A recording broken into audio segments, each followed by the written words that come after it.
Hey everyone, welcome to this Instagram Live. I'm Kirsten and I'm going to be your host for today, as I am every single week. I am going to introduce the show a little bit and wait for some people to sign on before I talk about our topic and welcome our guest for today. So for those of you who have joined us before, you already know what we do here, but for those of you who may be new, and I see some of you signing on, hey Marianne, hey Remy, Not for Snowflakes. So we're Timberline Knolls. We're a residential treatment center outside of Chicago, Illinois, treating adolescents and women with eating disorders, co-occurring disorders, substance abuse, personality disorders, trauma. And here on Instagram, every week we come on and we interview a different guest. I talk to Timberline Knolls clinicians and staff who come on. Also, we've had a ton of amazing Timberline Knolls alumni who have been guests on the show and shared their recovery stories, as well as different partners that we work with within the field, and talk about a wide variety of topics in mental health. And we just love all of you, our online community. We know that everyone is so much more online now, obviously, because of the pandemic and all of those eyes on the screen. We wanted to put positive content out there and help you wherever you're at and offer things that are edifying, uplifting, educational, inspirational to all of you, because we love you and we want to see you be well. So that's what we are all about. Hello, Courage to Recover. Hey there. Hey, Jacqueline, I see you. I'm going to welcome you on in just a second. And also want to let you know before I welcome our guests that if at any time you have a question, you have a comment, you have an insight you want to share from your own recovery journey, please just jump in and ask our guest, ask me. I'm monitoring the comments. Or if you just want to wave, say hello, let us know where you're signing in from, your name. We always love that too. So today we're going to be talking about body acceptance and redefining self-worth. Two very, very important topics on the recovery journey, whether you've struggled with an eating disorder, substance abuse, or overcoming post-traumatic stress disorder, anxiety, depression, etc. Body acceptance is a huge part of all of these things, and healing our relationship with our bodies and redefining how we see ourselves, not based on what anyone else says or thinks, or the world, or the media, or anyone else. And to talk about that, we are going to have the founder and president of Eating Disorder Hope and Addiction Hope, which are both online resources. I'll let her tell you more about that. Jacqueline Eckern. So I am going to, hey TK, hey Chantel. Oh my gosh, Chantel. It is awesome to see you too. I mean, well, obviously I can't see you, but to see you here. So great to see you. Hey TK. Hey Aunt KK, Tutu. All right. So I'm going to bring Jacqueline on and we're going to start a discussion. So wait for her to pop up. And for those of you who are just signing on, anytime you have any questions, comments, anything you want to add, please just dive in. It would be great to see you. So waiting.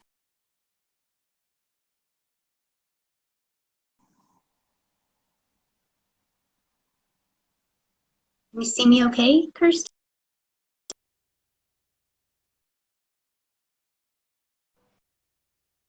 Great. Yeah.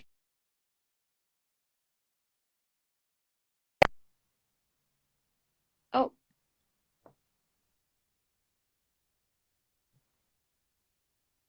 Can you hear me? Yes, ma'am. Yay, wonderful. Okay, for some reason you're not coming in my headphones. I can see you, I can hear you. It's great to have you on. I'm so glad this is working this time. I I am too, and I'm so sorry for the inconvenience before. And I'm so excited that Tika is here from Timberline Knolls because she, I think, is a brilliant person on body image. Yes, indeed she is. And you know what? And it's so funny is that I also was calling her Tika. She goes by TK. I had Oh, she explained that she explained that to me when she was on here a couple episodes ago, which you guys you should definitely go and watch her episode. It's on our IGTV channel, here on our Instagram profile, as well as on our YouTube channel. She shared her recovery journey and she's brilliant and amazing. So you should definitely go watch her interview. But she told me there that she goes by TK because I also, when I looked at it, I thought it was Tika. So great minds think alike, I guess. exactly. Thank you. Yeah. Thanks for correcting me. So TK is wonderful. Yeah, she's amazing. And actually not for Snowflakes one says, "How's Elsa? Thank you for asking. She's doing really well. She's doing really well. She had a little mini stroke and she was had lost some use of her left side, but she's okay now. She's on Oh, steroid tablets. She's good. And actually now she's really spoiled because for a while when we thought maybe we were going to lose her, we were letting her in the kitchen and feeding her from the table and doing all the things you're not supposed to do with your dog.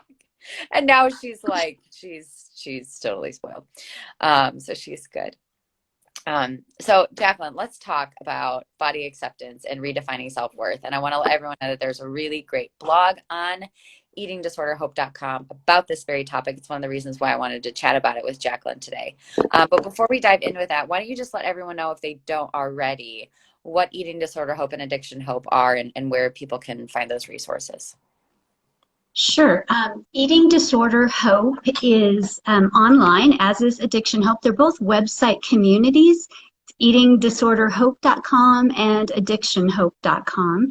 And we want to thank Timberline Knowles for being generous sponsors of ours for years and years, No worries. which has really helped us to reach millions of people. So we're grateful and honored to partner with Timberline Knowles.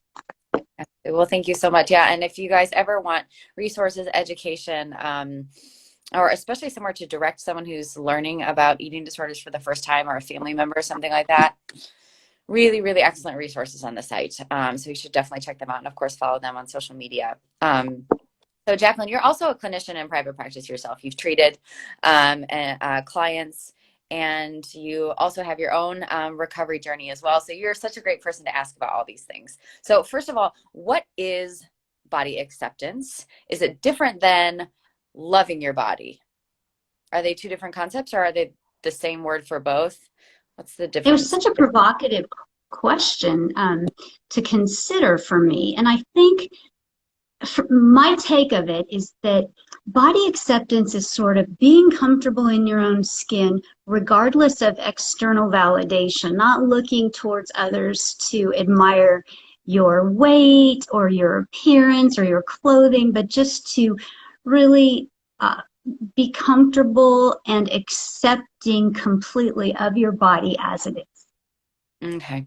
And I have seen a lot of conversation among body image advocates and people, especially across social media lately, talking about the pressure of loving your body can be a lot sometimes. And that maybe a better place to aim, especially at the beginning of the recovery journey, is more of a body acceptance, meaning, yeah, okay, maybe I don't love my body at the moment, but I choose to accept the way that my body wants to be, whether that's the image that I have in my head of what I want it to be or not. I choose to accept before maybe jumping to love. Absolutely. I think it's a progression of like over here might be just complete rejection, and here's I adore my body. And any progress we can make on that is so helpful. And I do think the functionality component is so important in that, just recognizing everything. Just this weekend, I was looking out at some beautiful scenery driving and trees and mountains, and I thought, I'm going to have fresh eyes, and thank you for these eyes, and really appreciating that vision, and that my body can do this miraculous thing. And taking in that kind of functionality of the body, I think, deepens our appreciation of the body, Yeah. separate from how we look. Yeah. Yeah, it's so key. And anyone who is out there watching this, who's ever had an injury, had a broken bone, been in a car accident, had a physical ability or mobility issue affect them for a while, or maybe a lifelong disability, understands just how quickly those things can happen. And then, whoa, how much we need to appreciate those things that sometimes we just take for granted. Um, Mm-hmm. so why is this such a difficult part of the recovery process? I hear from so many people that body image sometimes is the last thing to heal, especially for those recovering from an eating disorder. That body image is sometimes the last and hardest piece to really heal. Would you agree with that? Have you seen that in your own practice? What are your thoughts on that? Absolutely. With clients, with myself, and many of my colleagues write and talk about that a lot. Why is this the hardest part?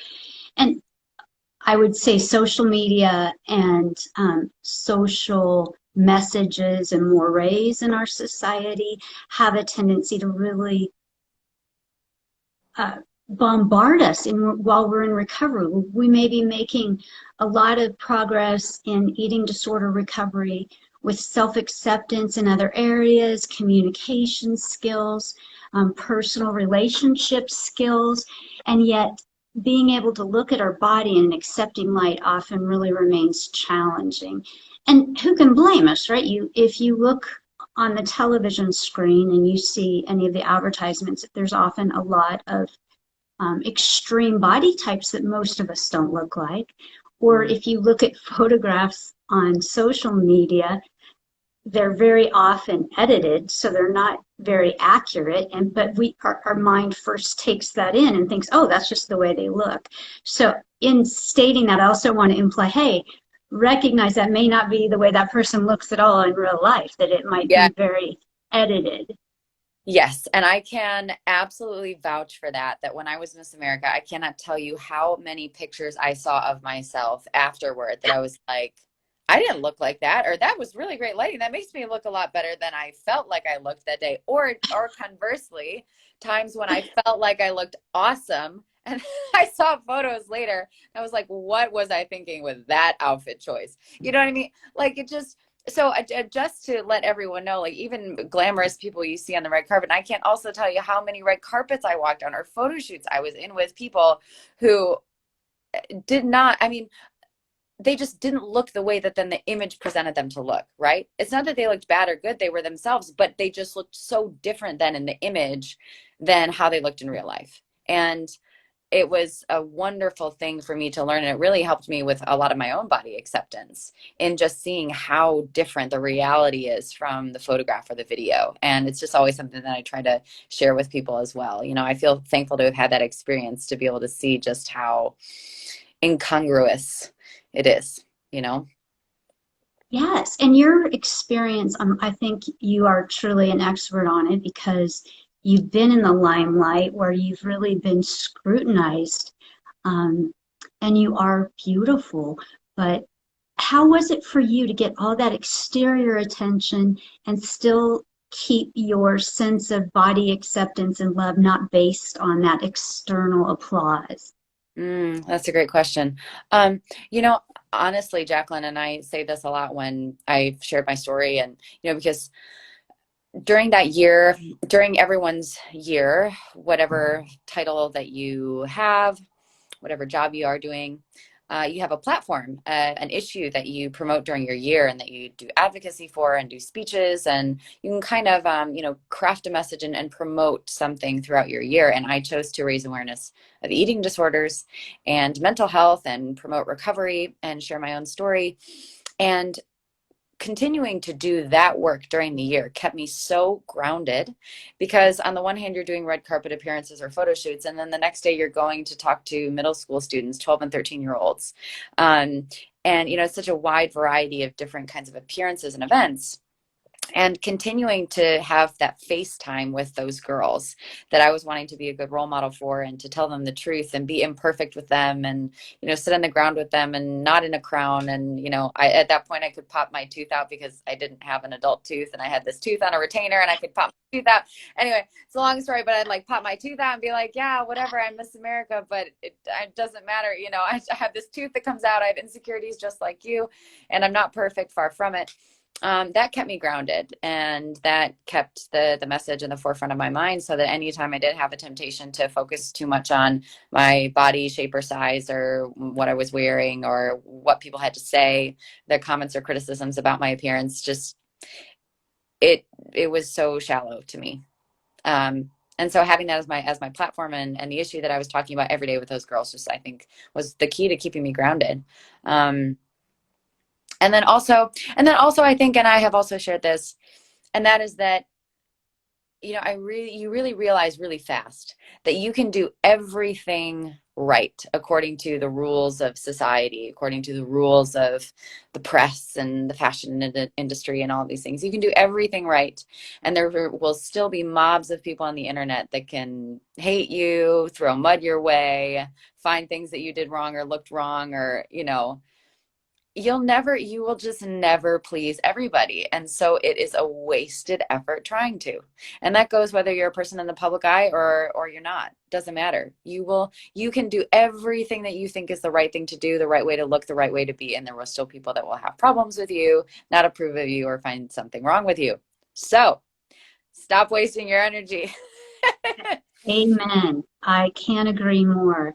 And appearance really ties into that you operate at your own highest level of integrity and then let it roll because you can't control a lot of things about the way people perceive your body and your body or your actions. And that just reminds me that I know for me, I have a leg that is very, I don't like the word deformed, but it's been really had a lot of surgery, and I have a lot of love for this leg because it's been so resilient. I had a series of surgeries as a child and limped through school and stuff. Now I can walk pretty decent, but it was a lot, and it really taught me a lot of lessons about body image. It was like, well, I could reject this aspect of myself, or I can appreciate how resilient this leg is, that it's had all these surgeries, that it walks, and that it's beautiful. And now at 55, it still doesn't have like all those broken veins and stuff on it. I'm like, you are such a good leg.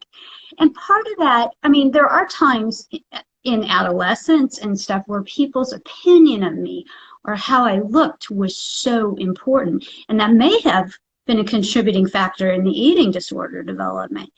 But I got to say that being able to accept our bodies, appreciate them, love them, and recognize some of their divine qualities of healing, um, creation, we're able to have babies, we females, and it's really important to not let others or the media or whatever the social norms are today define how you feel about your body.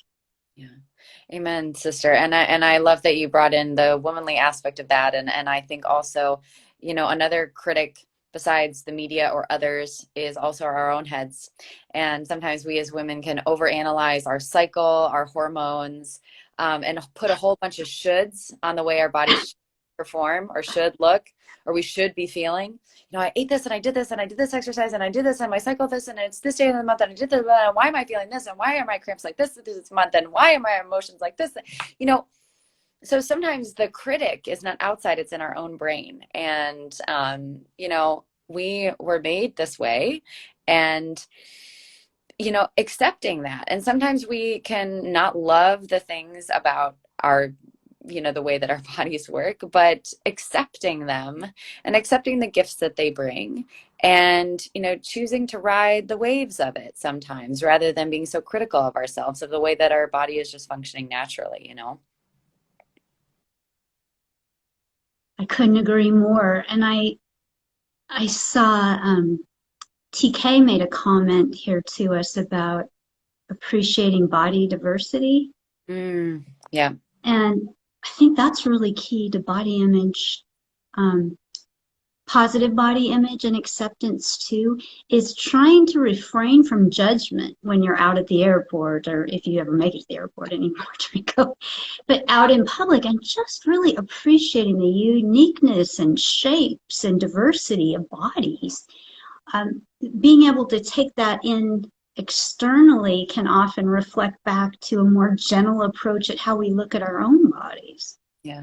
Yeah. And actually that leads me to some statistics from that article that I mentioned that's on eatingdisorderhope.com. It's called, I have it up here on my computer, Body Acceptance and I got a slide.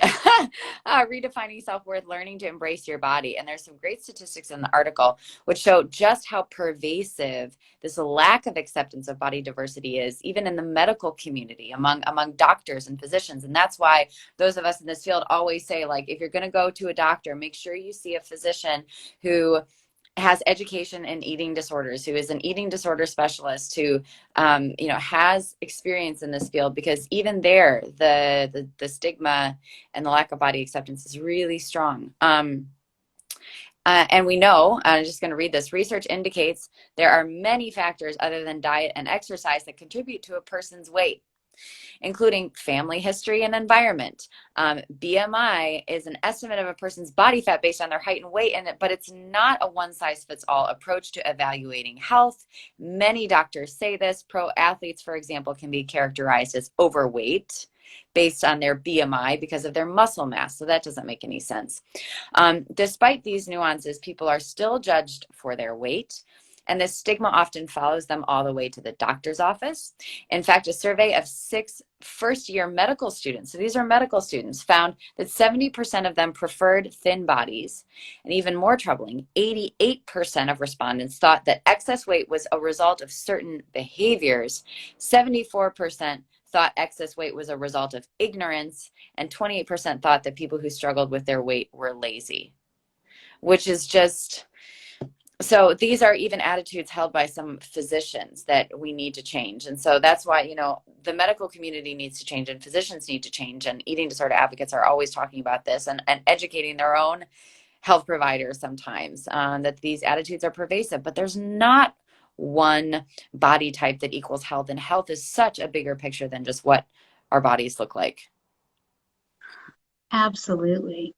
I agree, and I applaud you for calling us out to continue to educate the medical community, coaches, people that have direct impacts on how people perceive their weight and health, because they can do damage, not in most cases, never intending to. Yeah. But it is very important that more of a health at every size approach be incorporated into the medical perspective. And I would say with athletes and coaches too, particularly in sports like gymnastics, ballet, wrestling, things like that. Yeah, absolutely. I just want to say hi to some of the people that have just signed on in the last few minutes, and say if at any point you want to jump in, ask a question. We're talking about body acceptance, size diversity, health at every size, and redefining self-worth here with Jacqueline Eckerd. And actually, we do have a so this is a great question. And Jacqueline, maybe you have some insight into this. What happens if you live in a rural area and don't have access to an eating disorder PCP, primary care physician? Right. So I'm sorry about that situation. I wish we could all just have them next door, but it's also nice to be out in the country or away from more specialized physicians. You're going to have to, it's the real world. We're not always going to be able to find people that are eating disorder friendly, health at every size friendly, body image friendly, or informed. So you can have deep regard for your own self, take what you want and leave the rest in terms of how you want to perceive your body. I think you can also, fortunately, with telehealth and that sort of thing, you may be able to consult at least with a physician out of your area online, if there are matters that you wanted to discuss about that. So that's one thing to consider. Yeah, that's great advice. I would also say, even though this shouldn't be your job to educate your doctor, right? It shouldn't be that way. The system should. But you can go and print out articles from the TK blog, from eatingdisorderhope.com, and give them to them and say, this is what I'm reading. This is some of the science. These are the journal articles that are out there. And then, like Jacqueline said, of course, it shouldn't be upon you, but practicing that resilience and getting other support, like from a therapist, from a psychologist or something, to help you gain some of those skills that you can go in there with, so that you can know how to protect yourself. And then afterward, if there are damaging things that are done or said, that you know how to practice self-care and self-compassion, to make sure that that you take care of yourself. in light of I that. agree. And if, in that, I think you're so smart to encourage us, Kirsten, to use our voice, right? Because all of us can be advocates. And I think it's also important to always recognize that advocating responsibly, being sure of what you're saying is accurate and kindly. I don't think much is accomplished when we go at a communication like this. And so some will be receptive to this great information you're sharing, and some won't, and that's okay. You did the job of trying to respectfully and share it with well-informed sources. And Kirsten's right, there's articles all over Timberline Knowles' blog. We have thousands on eating disorder hope, and the studies are cited in these. So you can have your facts pretty easily before you go in to have that conversation. Yeah, absolutely. Yeah, and Crawford says, I'm an alum. I'll never forget when I was struggling and I went to the ER because I didn't know what else to do, and it was the weekend, and they didn't want to call the on-call social worker, so they sent me home. Thank God for TK. I'm Crawford. I'm so, so sorry that that happened to you, but and un unfortunately, sadly, that is not atypical that we hear that kind of stuff all the time, and it's just garbage. I'm so sorry, but I'm so glad that you're here and you're it sounds like you're doing well, and that you're alive and with us, and I'm really really thankful for that too. Thank you for sharing that. And I think it's also empowering when people do share those stories so that others maybe that are listening to this now or later can know that they're not alone with their own experience in that, and can be prepared. um, so yeah, we need a lot.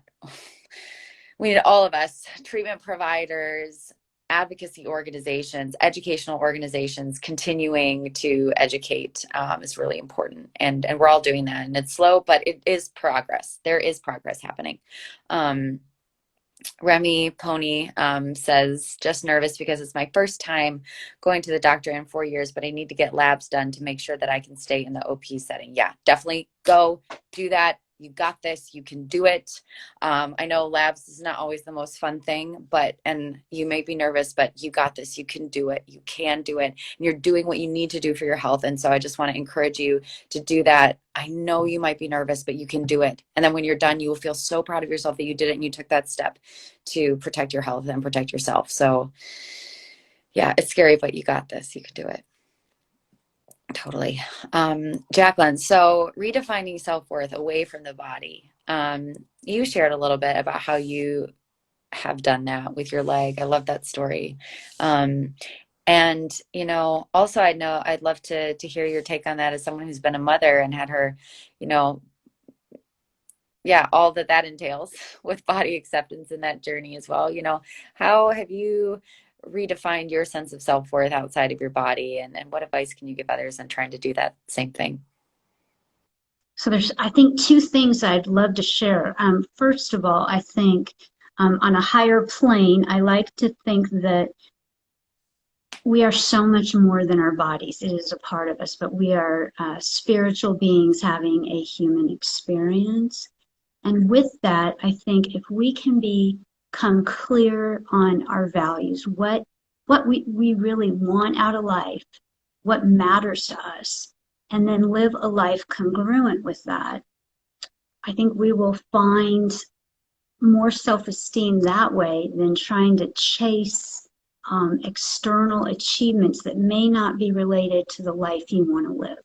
So I think that's super important to get away from how I look and more about who I am and how I'm expressing that in the world.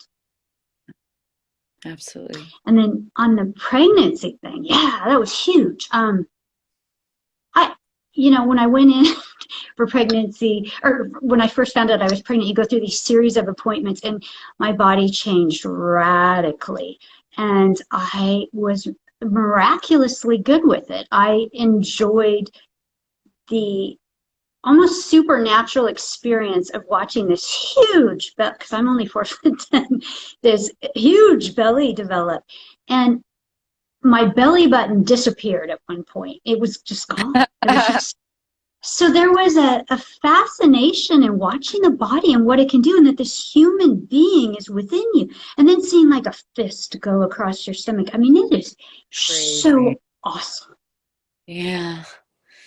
so that was a really good experience and see my body in a whole nother light, not to please other people or to meet standards, but to watch it and to really let go of control.